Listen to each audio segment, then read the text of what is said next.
So you're looking to buy yourself a cheap car. Maybe it's to go to work. Maybe it's just to bum around, and maybe it's something just for a simple point A to B that won't leave you stranded.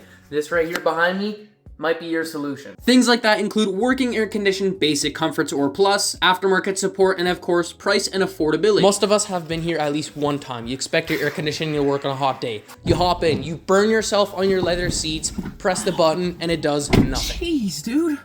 All right, air conditioning.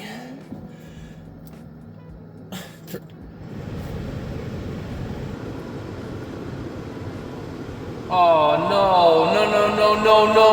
Right about now outside, it is plus 35 in Alberta.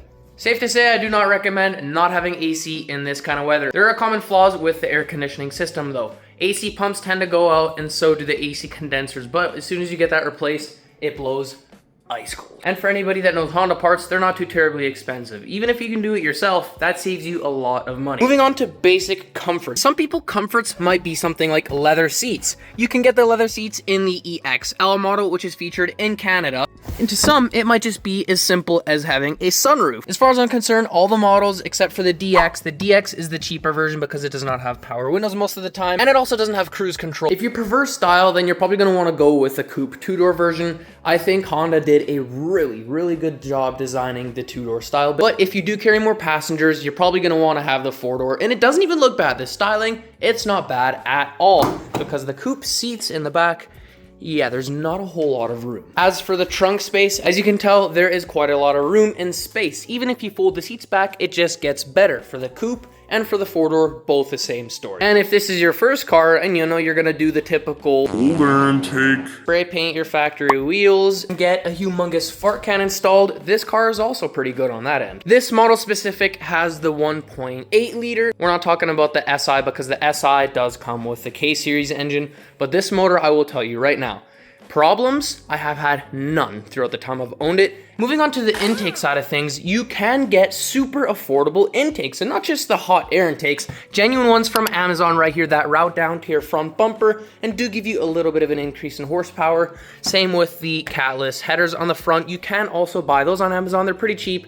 I would recommend you get the proper performance ones. But if you're really heavy, you got deep pockets, and you really want to push some power, you can get Pro Charge or Turbo kits on eBay, and the prices, they're not even too bad. And tuning these cars, you can do it at almost any tune shop because there is such thing as a Honda tuner, which is also available for the variations with the 1.8 liter.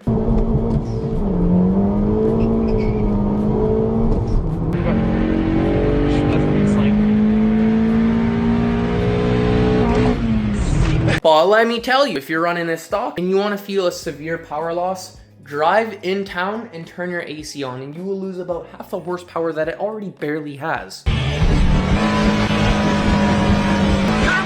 As for price and affordability, if you are not getting the SI, which I would love to have the SI, I unfortunately don't have that right now. Not even those are too terribly expensive, but this variation, 4-door or 2-door, usually you can find a clean condition one for anywhere from 3,000 all the way to 5,000. If it's got super low kilometers, obviously that'll up the price a little bit, but affordability for how far these engines can take you with not having to worry whether you'll break down or not, super impressive. With the good price you can buy these at, a lot of aftermarket support like lowering, forced induction, intake, and of course exhaust. If you're looking for a first car especially, or just an A to B car, 8th Gen Civic, in my experience, all the way.